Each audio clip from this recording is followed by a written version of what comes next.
सारा प्रणाम। मैं उपेंद्र राय। हस्तक्षेप के स्पेशल एडिशन में आप सभी का स्वागत है। आज हम बात करने जा रहे हैं बीजेपी संगठन की एक ऐसी शख्सियत से जिन पर लंबे अरसे से बड़ी जिम्मेदारी रही है और वो उसे बखूबी संभाल भी रहे हैं। ये शख्स हैं श्री श्याम जाजू जी, जो दिल्ली और उत्तराखंड के बीजेपी के प्रभारी तो हैं ही, साथ ही पार्टी में राष्ट्रीय उपाध्यक्ष भी हैं। आप बचपन से ही आरएसएस यानी राष्ट्रीय स्वयं सेवक संघ से जुड़ गए थे और फिर 8 साल तक अखिल भारतीय विद्यार्थी परिषद के पूर्णकालिक प्रचारक भी रहे। 11 साल तक बीजेपी के राष्ट्रीय मुख्यालय में कार्यालय प्रमुख की भी जिम्मेदारी संभाली। आपने हिमाचल प्रदेश और पंजाब के प्रभारी के रूप में भी कार्य किया है। श्री श्याम जाजू जी, आपका हस्तक्षेप में बहुत बहुत स्वागत है।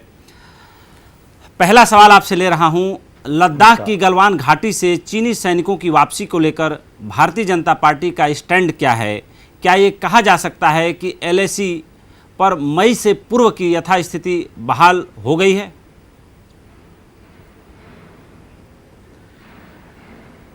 चाइना के वर्तमान समस्या पर और गलवान घाटी पर जिस प्रकार की समस्या तैयार हुई, इस विषय पर जब देश का नेतृत्व नरेंद्र मोदी जी कर रहे हैं, देश के गृह मंत्री अमित शाह जी है और भारतीय जनता पार्टी ये देशभक्तों की पार्टी मानी जाती है। किसी भी पॉलिटिकल पार्टी की तुलना में भारतीय जनता पार्टी के लोग जब देश पे रूल कर रहे हैं तो लोग आश्वस्त है और लोगों को मालूम है, जो मोदी जी ने बोल के बताया है कि 1 इंच भी जमीन से हम कॉम्प्रोमाइज नहीं होने देंगे। ये भारतीय जनता पार्टी का स्टैंड है। जहां भी सरकार को मदद लगेगी, भारतीय जनता पार्टी उसके लिए कटिबद्ध है, संकल्पित है। बिल्कुल। राहुल गांधी कह रहे हैं कि एलएसी पर यथास्थिति की बहाली के लिए चीन पर दबाव बनाने में भारत असफल रहा है। क्या कहना चाहेंगे आप? देश के इतिहास में चाइना कोई पहली बार इस प्रकार की कुरापात नहीं कर रहा है जी। 62 में उन्होंने करी, 67 में करी, 71 में करी। जब जब भी करी, भारत सरकार कभी अपने विषय पे स्टैंड फर्म रहा नहीं। पहली बार 62 में जब उन्होंने 64,000 वर्ग किलोमीटर पे जमीन हमारी कब्जाई थी, तब से लेकर आज तक उस जमीन का क्लेम भी हमने किया नहीं। मिलना तो अलग दूर की बात है। ये मोदी जी की सरकार है, पूरा विश्व हमारे साथ खड़ा है। एक पाकिस्तान और नॉर्थ कोरिया 2 देश छोड़ दिए तो पूरे विश्व ने हमारे साथ हमारा समर्थन किया है।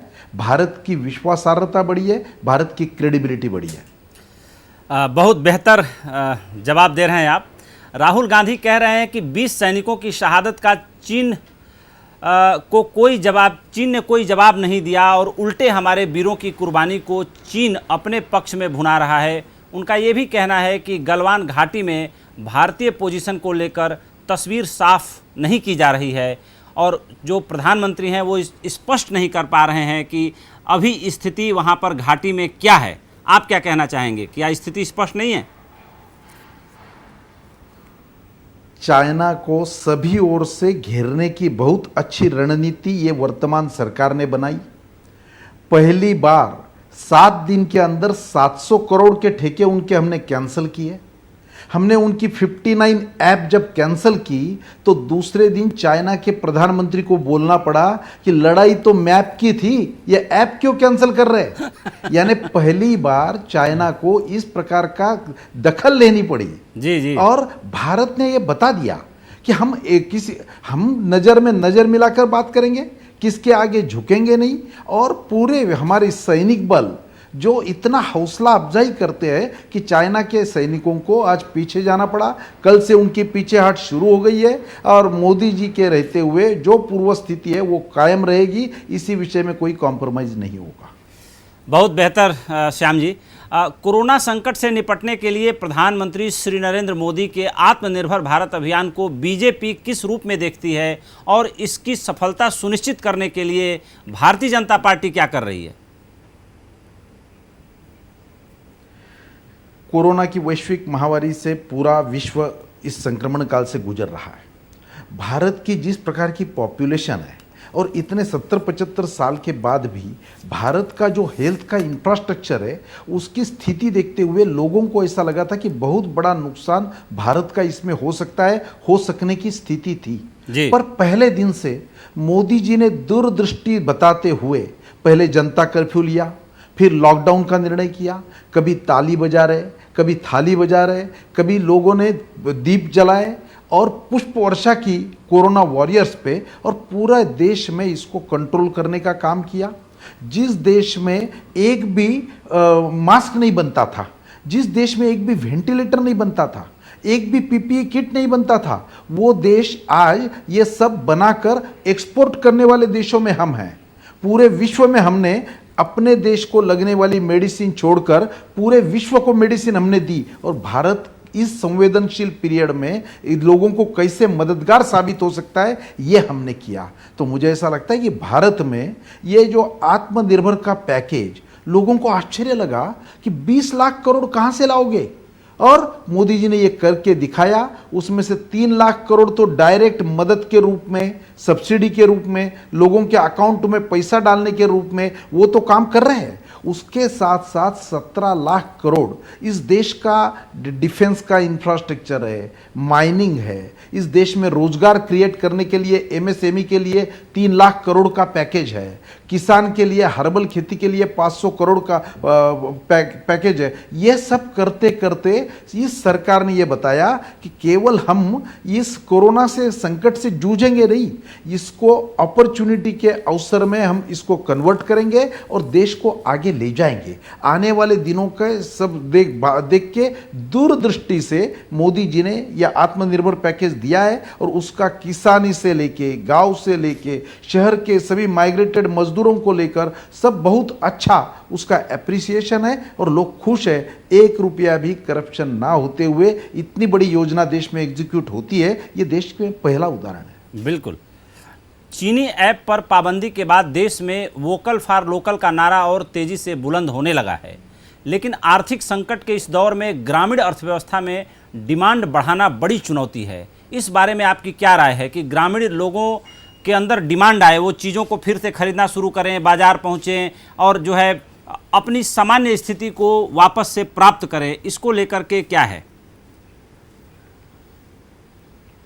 सबसे बड़ी बात मोदी जी ने अगर कोई की होगी तो जगह जगह से, शहरों से, कलकत्ता, मुंबई, दिल्ली, सभी जगह से जो लेबर माइग्रेट हुए और अपने गांव में गए, तो उनको आश्वस्त करने के लिए और उनको अपने जगह पर खड़ा करने के लिए 1 नेशन 1 राशन की हमने घोषणा की। वो अपना राशन कार्ड साथ में लेके नहीं भी गया तो गांव में उसको राशन कार्ड मिलने की हमने व्यवस्था की। मनरेगा के माध्यम से केवल मैक्सिमम 100 दिन आदमी काम कर सकता था, उसको साल भर वहां पर काम मिलेगा, इसकी हमने व्यवस्था की। 182 रुपये हर रोज की उसकी दिहाड़ी होती थी, उसको 202 रुपये में हमने कन्वर्ट किया।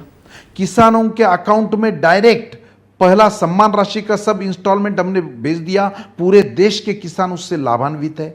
देश में विडोज के अकाउंट में पैसा गया। उज्ज्वला गैस योजना की जो लाभार्थी महिलाएं थी उनके अकाउंट में डायरेक्ट पैसा गया, और सब लोगों को, कंस्ट्रक्शन लेबर्स जो है उनके अकाउंट में, जो लोग इस कोरोना के कार्यकाल में, लॉकडाउन के पीरियड में, वो होटल के वेटर होंगे, रेस्टोरेंट वाले होंगे, गाड़ी चलाने वाले चालक होंगे, ऐसे जो लोग डायरेक्ट जिनको उसका नुकसान हुआ है उनको जगह जगह पर खड़ा करने का काम किया। एमएसएमई के माध्यम से लोगों में को रोजगार बढ़ाने के लिए जगह जगह पे, जैसे हमारे उत्तर प्रदेश की सरकार ने तुरंत एक आयोग गठित किया और वो काम करने लग गया है। उत्तराखंड सरकार भी बाहर से आए हुए जो प्रवासी उत्तराखंडी है उनको अपने गांव में रोजगार देने के लिए हम क्या क्या कर सकते हैं, इस प्रकार का काम शुरू किया और लोगों को वहां पर हम बुला रहे हैं। और आज मुझे जो दिख रहा है कि यह आर्थिक इकोनॉमी से लड़ते समय चाइना से काफी अमेरिकन, अभी मैं कल एक रिपोर्ट पढ़ रहा था कि वहां के 500 अमेरिकन उद्योगपति जो चाइना में काम कर रहे थे वो वाइंड अप करके बाहर निकल रहे हैं, और वो एक अल्टरनेट के रूप में भारत को देख रहे हैं। भारत के पास जमीन है, भारत के पास पानी है, काम करने के लिए लेबर है, हमारे पास टैलेंट है और काम करने का हुनर है। इस सब का एक अल्टरनेट, बेस्ट अल्टरनेट के रूप में भारत एक नया हब बनने जा रहा है। ये सब लोग, मोबाइल कंपनियों को मैं देख रहा हूं, वहां से लोगों ने वाइंड अप किया है और हमारे देश में वो अपना दायरा बढ़ाने जा रहे हैं। तो ये सब बातें, सबसे बड़ी बात, हमारे पास 130 करोड़ जो जनता है वो उसके आधार पर हम निश्चित रूप से आगे जा रहे हैं। कोरोना संकट में बेपटरी अर्थव्यवस्था को रफ्तार देने के लिए 20 लाख करोड़ का आर्थिक पैकेज जिसकी चर्चा हम कर रहे थे, एक अच्छी पहल मानी जा रही है। लेकिन कांग्रेस पार्टी कहती है कि कैश ट्रांसफर स्कीम के बिना कोई भी पैकेज उपयोगी नहीं हो सकता। ये पैकेज सिर्फ एक डिजाइन है, पैकेज नहीं है। आपकी क्या प्रतिक्रिया है? कांग्रेस वालों ने अपने 70 वर्ष के कार्यकाल में कभी एक नया पैसा किसी के अकाउंट में डाला होगा तो उनको कुछ बोलने का अधिकार है। 1971 में भी गरीबी हटाओ का नारा लगाकर इंदिरा जी चुनाव लड़ रही थी और 2014 में राहुल गांधी भी गरीबी हटाओ का नारा। अरे भाई, इतने साल आपका राज था, इस गरीबी को क्यों नहीं हटाया आपने? एक पैसे का भी प्रैक्टिकल काम कभी किया नहीं। राजीव गांधी जी ने बहुत ईमानदारी से बोला था कि हम 1 रुपया भेज रहे हैं और हमारे कार्यकाल में हमारे गांव के सरपंच के हाथ में 15 पैसे जा रहे हैं। हम आज कह सकते हैं हमने दिल्ली से 1 रुपया भेजा तो 99 पैसा नहीं पहुंचा, 1 रुपया पहुंचा है। 1 रुपये का भी करप्शन नहीं है। देश को आगे ले जाने की जब इच्छा रहती है, विल पावर के आधार पे प्रशासन को कंट्रोल करके सब लोगों को साथ में जोड़कर कैसे हम आगे जा सकते हैं, इसकी बहुत अच्छी मिसाल नरेंद्र मोदी जी ने दी है। इस देश में लोकल फॉर वोकल करने के लिए लोकल केवल लोकल है इसलिए लोग यूज करेंगे ऐसा नहीं है, तो उसकी उत्कृष्टता बढ़ाने के लिए उसको नेशनल इंटरनेशनल लेवल के कंपटीशन करके हमारे देश में अगर रोजगार बढ़ेगा तो लोग नया प्रोडक्शन बनेगा, प्रोडक्शन बढ़ेगा तो एक्सपोर्ट होगा और एक्सपोर्ट होगा तो देश में इनकम आएगा। ये सब बातों को ध्यान में रखते हुए मोदी जी ने इस प्रकार का आत्मनिर्भर पैकेज और देश को आगे ले जाने का सपना जो देखा है वो जमीन पर उतरते हम आज देख रहे हैं। बिल्कुल। कोरोना संक्रमण और लॉकडाउन के शुरुआती दिनों में दिल्ली समेत देश के अन्य राज्यों से जिस तरह मजदूरों का पलायन हुआ और अफरा तफरी देखी गई, इसके लिए आप किसे जिम्मेदार मानते हैं? इसको कंट्रोल किया जा सकता था? ऐसा है, दिल्ली के विषय में बोलने के समय हमें बड़ा दुख हो रहा है। दिल्ली पहले दिन से जैसा कैजुअली लिया दिल्ली की सरकार ने, केवल नारेबाजी कर एडवर्टीजमेंट छापकर कोरोना से मुक्ति नहीं मिल सकती। तो दिल्ली में उन्होंने जिस प्रकार से पहले दिन से हमारे पास इतने बेड है और कोर्ट में एफिडेविट दे रहे और प्रत्यक्ष ऐड दे रहे, इसमें अंतर है। लोगों के टेस्टिंग लैब्स को बंद कर रहे, क्यों? तो वो बाहर लोग टेस्ट करके पॉजिटिव निकल के आएंगे और दिल्ली की इज्जत कम हो जाएगी। दिल्ली में तो दुख की बात है कि अपनी शवों को भी वेटिंग में रहना पड़ा दिल्ली में। इस प्रकार की स्थिति, ये सब देखते हुए तो हमारे केंद्र सरकार ने तुरंत अमित शाह जी ने ध्यान देकर आज जिस प्रकार से कोरोना को कंट्रोल किया है, और हमारी पार्टी ने भी इस दौरान जितना काम किया हम इमेजिन नहीं कर सकते। हमने नारा दिया था लोगों को, जहां कम है वहां हम हैं। हम केवल सरकार की नाकामी नहीं देखेंगे, अभी जनता को राहत देने का काम हमें करना है। हमारे कार्यकर्ताओं ने दिन रात मेहनत करके अलग अलग एनजीओ संस्था, धनाढ्य लोग, इनको अपील करके लोगों के हमने फूड पैकेट्स बांटे। लोगों को माइग्रेटेड लेबर्स, सबसे पहली कुरापात दिल्ली सरकार ने कोई करी होगी तो ये माइग्रेटेड लेबर्स को डीटीसी की बसों में बिठाकर आनंद विहार स्टेशन पहुंचाया। जब सोशल डिस्टेंसिंग हो नहीं रहा था, लोगों को घबरा दिया, दहशत और उस अनसिक्योरिटी के माध्यम से लोग अपने गांवों में जाने के लिए प्रवृत्त हुए और गांव में कोई व्यवस्था नहीं थी। बाद में केंद्र सरकार ने सभी राज्य सरकारों को बोला था, एक भी लेबर पैदल जा रहा है आपके राज्य से, ये नहीं चलेगा। रास्ते से उनको उठा के उनके गांव तक भेजना है और उनको ठीक तरह से क्वारंटाइन करके उनको व्यवस्था करना है। मैं आज कह सकता हूं, हमारे उत्तराखंड प्रदेश में जितने लोग क्वारंटाइन हुए बाहर से, वो घर जब जाते थे तो उनको हमने राशन का किट दिया। उत्तर प्रदेश में 1-1 हजार रुपए हर क्वारंटाइन किए हुए नागरिक को देकर उसके घर तक पहुंचाने की व्यवस्था की।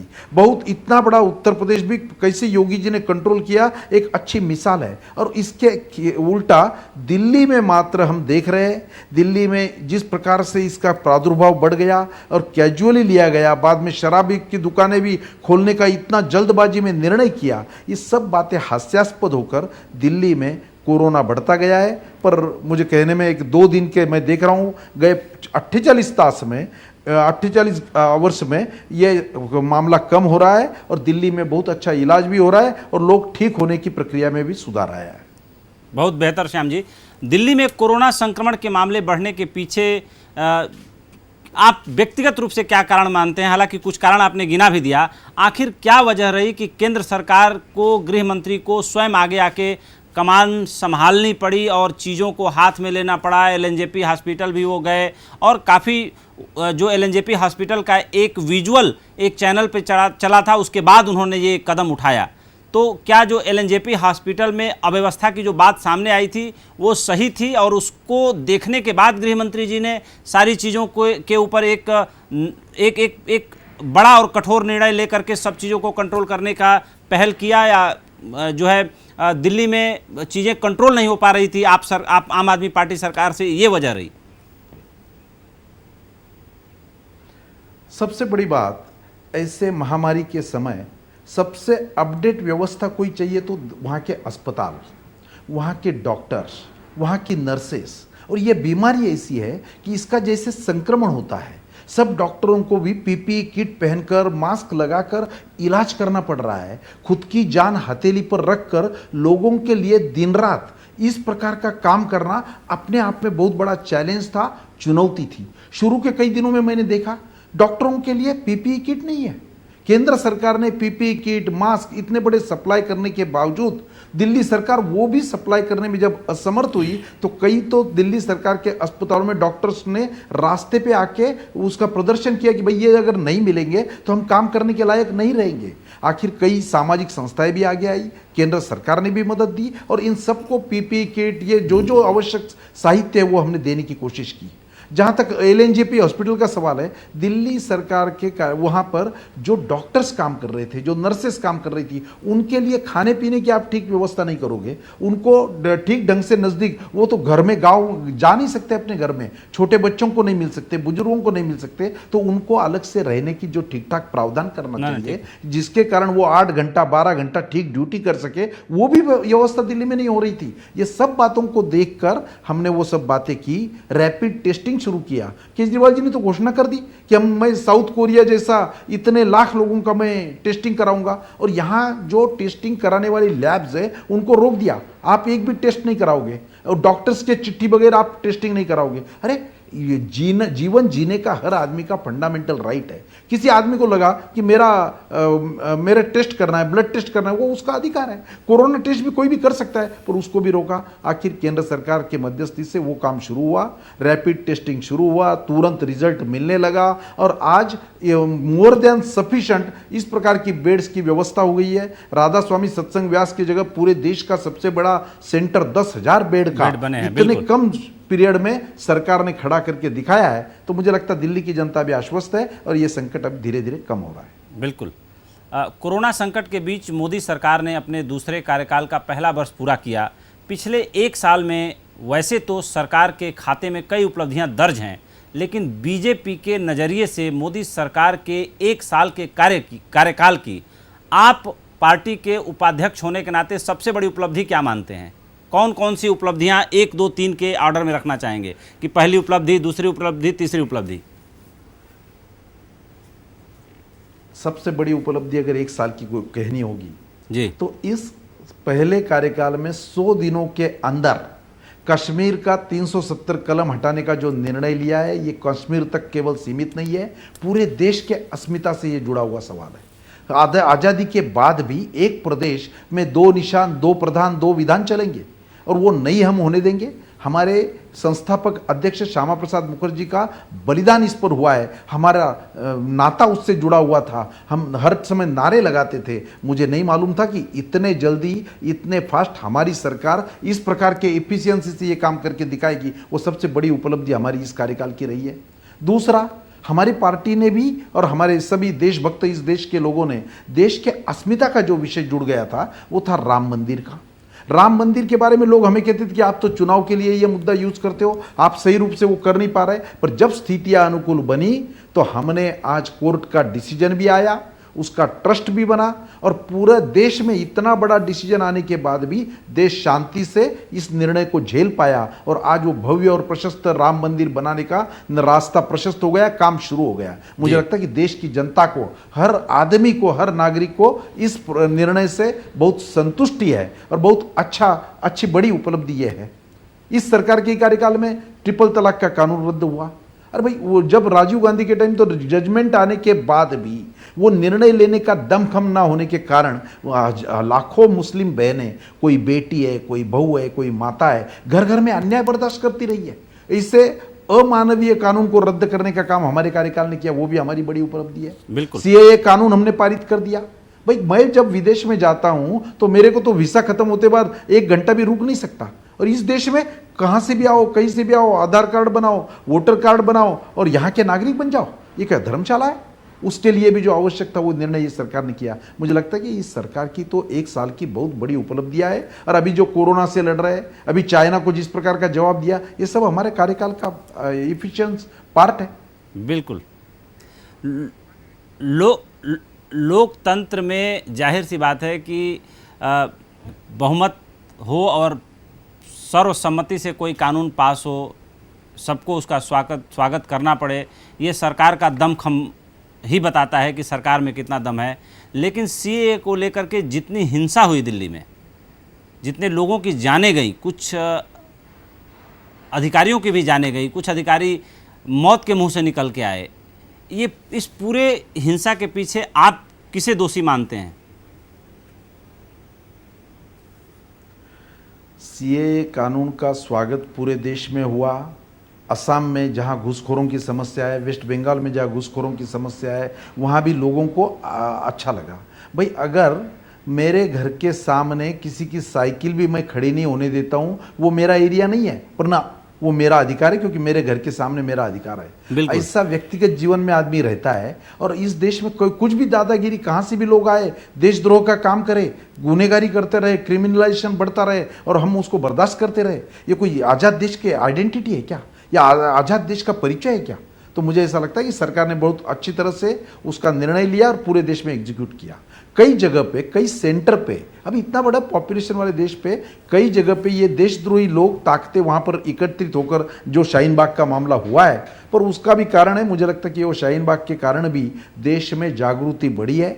अच्छा सोचने वाला, समझने वाला मुसलमान सबको जब हमने ध्यान में ला दिया कि किसी को यहाँ से हटाने के लिए, निकालने के लिए, बाहर करने के लिए ये कानून नहीं है, ये वहाँ के जो हमारे निर्वासित हिंदू भाई है, जैन हैं, वो सब लोग वो निर्वासित होकर जाएंगे कहाँ? वो शेल्टर के लिए इस देश में आएंगे तो उनका स्वागत करना हमारा फर्ज बनता है, और बाकी दूसरे किसी को हम नहीं आने देंगे। सबको कानून से चलने वाला ये देश है। तो मुझे लगता है कि विश्व में इसका एक मैसेज गया है और बहुत अच्छी तरह से इस सरकार ने उसको हैंडल किया है। लोकतंत्र में मजबूत विपक्ष का होना जरूरी होता है, लेकिन मौजूदा समय में विपक्ष बिखरा हुआ है। कांग्रेस भी मुकाबले में कमज़ोर पड़ रही है। विपक्ष में के इस खालीपन को बीजेपी किस नज़रिए से देखती है? देश में सक्षम सरकार देना, देश का विकास करना, ये तो रूलिंग पार्टी का काम हो सकता है। विपक्ष को खड़े करना ये तो कोई रूलिंग पार्टी का काम नहीं हो सकता। बिल्कुल नहीं हो सकता। लेकिन आप लोगों पे आरोप लगता है कि विपक्ष को आप लोगों ने खत्म कर दिया। हाँ, नहीं, लोगों ने खत्म किया। कांग्रेस को पूरे देश से नकारने का श्रेय इस देश की जनता का है, हमारा नहीं है। जनता ने हमें स्वीकारा है। हाँ, लोग हमसे उम्मीद करते हैं, लोग उनसे उम्मीद करते हैं जिनकी वो करने की क्षमता होती है। चाइना के विषय में भी लोगों ने देखा, पूरा विश्व हमारे साथ खड़ा है। ये अपने आप होता है क्या? एक रात में होता है? केवल नारेबाजी से होता है? अरे लेह लद्दाख में जाकर जिस प्रकार से ललकारा है मोदी जी ने, और हर होली दिवाली जो देश का प्रधानमंत्री जवानों के साथ बिताता है, तो उन्होंने भी ये जो हमारी शहादत हुई है, उस दिन भी मोदी जी ने कहा था कि हमारे जवान मारते मारते मरे हैं। हमने एयर स्ट्राइक करके बताया, हमने सर्जिकल स्ट्राइक करके बताया। ये सब बातें अमेरिका, रशिया, सब बड़े बड़े देश हमारे साथ क्यों खड़े हैं? उन लोगों को मालूम है, इनकी नीयत साफ है, इनकी नीति स्पष्ट है, इसलिए लोग हमारे साथ खड़े हैं। तो मुझे ऐसा लगता है कि ये सबके लिए गर्व की बात है। कांग्रेस पार्टी को अपने सब प्रवक्ता और अपने पार्टी की भूमिका के बारे में एक बार आकलन कर लेना चाहिए। चाइना की भाषा वो बोल रहे, पाकिस्तान की भाषा वो बोल रहे। अरे विपक्ष की राजनीति तो समझ में आ सकती है, पर विपक्ष के लिए इस प्रकार की बात करेगा जो देश द्रोह करेगा, माना जाएगा, इस प्रकार की बातें तो देश का आदमी कभी बर्दाश्त नहीं करेगा। दिल्ली में बीजेपी ने मनोज तिवारी की जगह आदेश गुप्ता को कमान सौंपी है। दिल्ली प्रदेश बीजेपी संगठन में और भी बदलाव की बात हो रही है।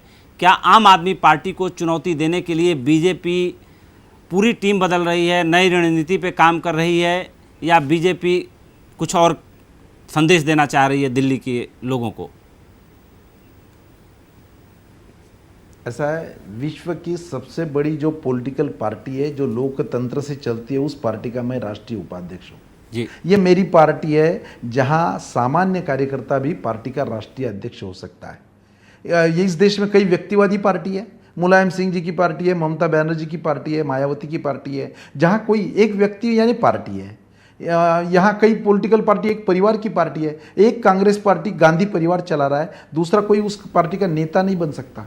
ये हमारी पार्टी ऐसी है, ये लोकतंत्र से चलती है। लोकल हमारे मंडल स्तर से लेकर राष्ट्रीय अध्यक्ष तक हर 3 साल चुनाव करके उसकी स्थापना करना, ये आज तक का हमारा रहा है। और इसका ही कारण ये है कि हमारी पार्टी हर ऑलवेज बढ़ती है, नए लोग इसमें आते हैं और ये प्रवाह आगे चलता रहता है। उसी प्रक्रिया में मनोज तिवारी जी को पिछले टाइम हमने बनाया था। इस 3 साल का कार्यकाल उनका पूरा होने के बाद अभी आदेश गुप्ता जी जो पुराने मेयर रहे यहाँ के, हमारे बहुत पुराने कार्यकर्ता है, विद्यार्थी जीवन से काम करते आए हैं, और उनका एक जिस प्रकार का काम उन्होंने कॉर्पोरेट एमसीडी में भी किया और पार्टी का तो वो समर्पित कार्यकर्ता है ही। ऐसे कार्यकर्ता को मौका देकर पार्टी ने वही मैसेज दिया है, इस पार्टी में काम करने वाले की कदर की जाती है, और वही एक नतीजा है कि आदेश गुप्ता जी आज हमारे दिल्ली प्रदेश का नेतृत्व कर रहे हैं। कोरोना संकट ने एक नए कल्चर को जन्म दिया है। वायरस के साथ जीवन की कल्पना की जा रही है कि कोरोना के साथ जीना होगा। राजनीति में भी वर्चुअल रैली और मीटिंग का प्रचलन काफ़ी बढ़ा है। इसे आप किस रूप में देखते हैं?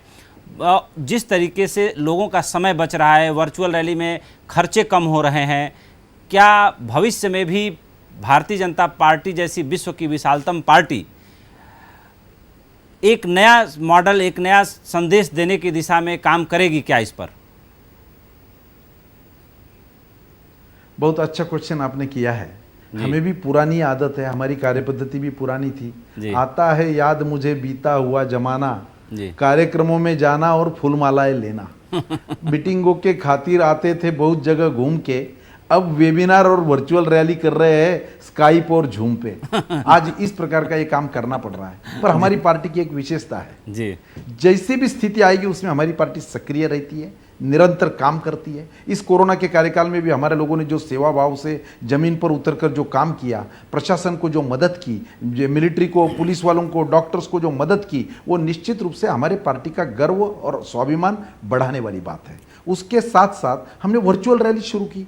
दूसरी कोई पॉलिटिकल पार्टी ने वर्चुअल रैलीज नहीं की, हमने वेबिनार किए, हमारी मीटिंगें सतत चलती रही। ये केडर पार्टी है, केडर कभी घर में चुप नहीं बैठ सकता, तो हमने अपने घरों में बैठ के जो लाखों रुपए खर्च करके हम लोग इकट्ठा आना, टेंट लगाना, माइक लगाना, मैं रैलीज होती थी, आज हम घर में बैठ के वैसी रैलीज हो रही है। हमारे अमित शाह जी की रैली 95 लाख लोगों ने देखी बिहार में।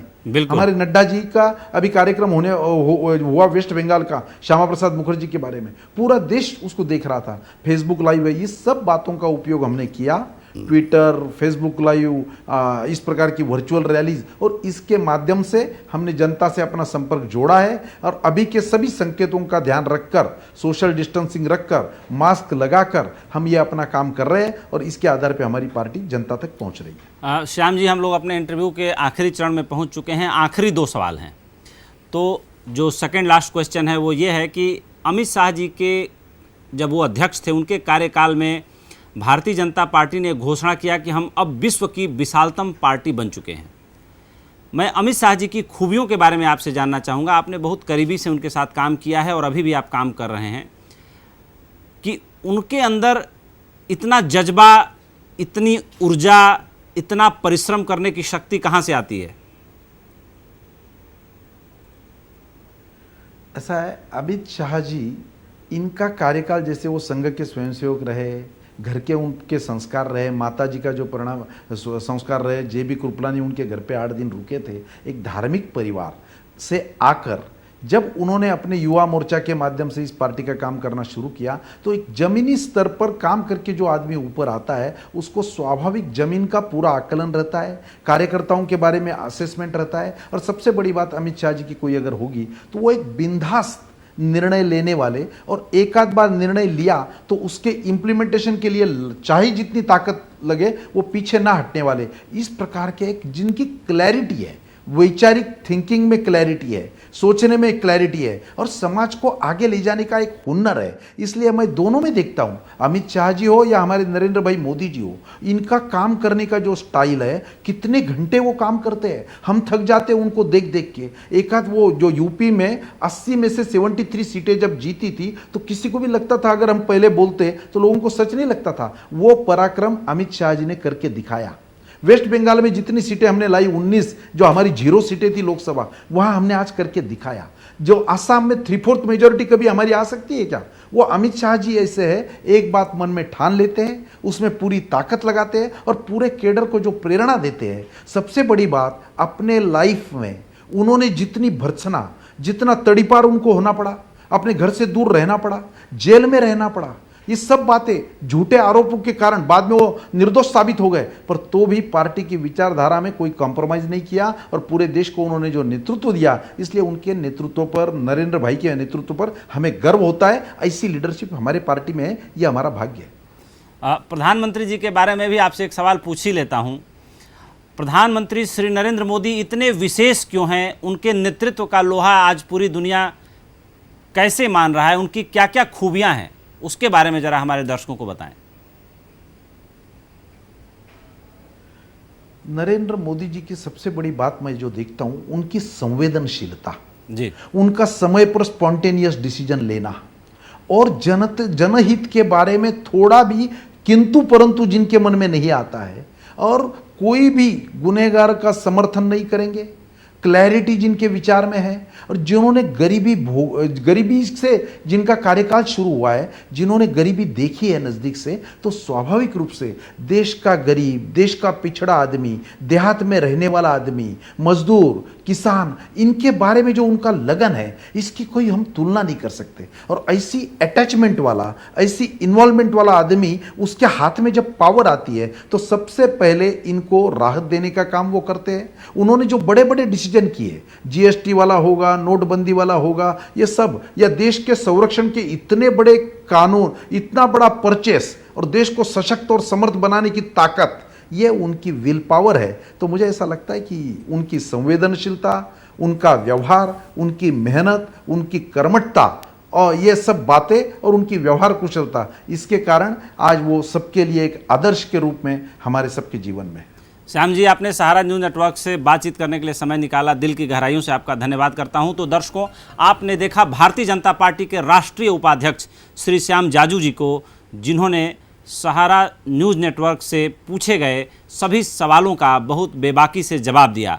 हालांकि आज देश जिस तरीके से चीन के साथ दो दो हाथ करते करते अब चीन को पीछे हटने पर मजबूर कर चुके हैं, उन सारे सवालों का जवाब भी श्याम जी ने बहुत ही बेबाकी से दिया। आज इस चर्चा में हमारे साथ उन्होंने भाग लिया, उसके लिए बहुत बहुत धन्यवाद। सहारा प्रणाम। रात को 8 बजे आज हस्तक्षेप देखना न भूलिएगा, जिसमें आज हम उत्तर प्रदेश में आतंक की कहानी पर एक विशेष रिपोर्ट पेश करने जा रहे हैं। तब तक के लिए दीजिए हमें इजाज़त, मिलते हैं रात 8 बजे।